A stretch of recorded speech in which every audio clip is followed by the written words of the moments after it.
السلام عليكم الأصدقاء، أينما كنتم تحية طيبة أزفها إليكم من صحراء الجنوب الشرقي، أقصى الشرق، أقصى جنوب شرق ليبيا، قرب من الحدود الصحراوية المصرية والسودانية. من منطقة جبال أركنو الشرقية. في أركنو الغربية وأركنو الشرقية، احنا في أركنو الشرقية. المنطقة هذه غير مستكشفة نهائيا، ما هيش خط سير.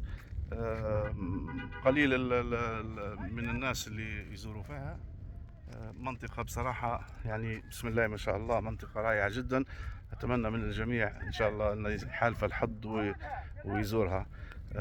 زي ما تشوفوا طبيعة ساحرة خلابة، كتبان رملية، جبال، يعني حاجة ما شاء الله بصراحة.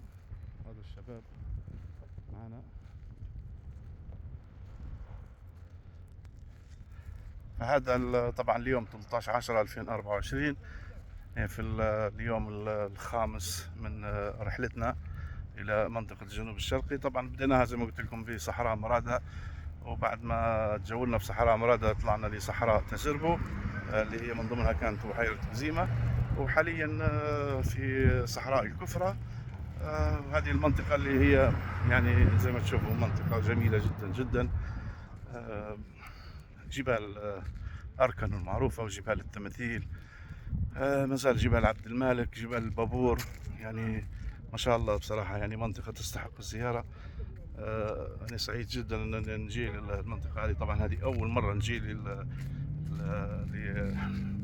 للمنطقة الشرقية من جبال التماثيل وأركنو، لأن المرة الأولى مشينا للجهة الغربية. فتو احنا موجودين في المنطقة الشرقية، مسافة شاسعة جدا جدا كبيرة بينهم، لأن احنا تو قراب من الحدود المصرية. وخلوكم معنا في هالجولة زي ما تشوفوا. طبعا منطقة مليئة بالطيور الجارحة، في أعشاش للطيور هذه. بس الميزة أنهم تحت المراقبة من قبل منظمة وادي الغزال للاستكشاف والرحلات الصحراوية، ومحافظين عليها الأعشاش هدية بالبيض متاعها، ويديروا عليها في طلة مرة إن شاء الله. نحاول نوريكم نقرب لكم عش من الأعشاش يعني، لكن مش حيكون واضح بالتأكيد 100. زي ما تشوفوا هذه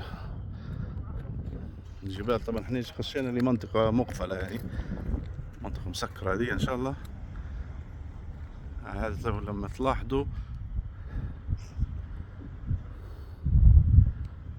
هنا هي